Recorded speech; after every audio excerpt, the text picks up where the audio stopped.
ایک بڑے محدث فقیہ اور امام وقت فرماتے ہیں کہ رزق کے لیے مال کا ہونا شرط نہیں، یہ بھی تو ہو سکتا ہے کسی کو رزق کی صورت اچھا اخلاق یا پھر حسن و جمال دے دیا گیا ہو۔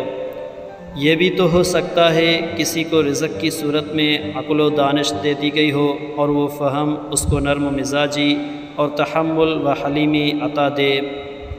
یہ بھی تو ہو سکتا ہے کہ کسی کو رزق کی صورت میں بہترین شخصیت کا حامل شوہر یا بہترین خصائل و اخلاق والی بیوی مل جائے، مہربان کریم دوست، اچھے رشتہ دار یا نیک صحت مند اولاد مل جائے۔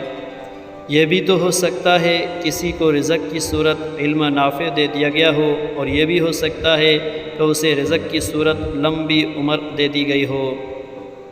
یہ بھی ہو سکتا ہے کسی کو رزق کی صورت ایسا پاکیزہ دل دے دیا گیا ہو جس سے وہ لوگوں میں محبت اور خوشیاں بانٹتا پھر رہا ہو۔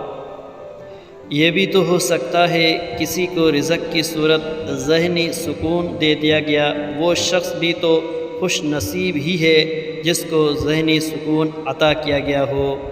یہ بھی تو ہو سکتا ہے کسی کو رزق کی صورت نیک و سلیم طبع عطا کی گئی ہو، وہ شخص اپنی نیک طبیعت کی وجہ سے اپنے ارد گرد خیر بانٹتا پھرے۔ یہ بھی تو ہو سکتا ہے کسی کو رزق کی صورت تقویٰ کا لباس پہنا دیا گیا ہو اور اس شخص کو اس لباس نے عزت اور مرتبے والی حیثیت بخش دی ہو۔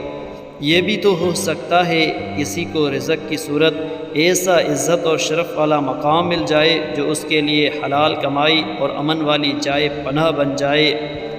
پس رزق کے لیے مال کا ہونا شرط نہیں، جو کچھ عطا ہوا اس پر مطمئن رہو اور اللہ تعالیٰ کا شکر ادا کرتے رہو۔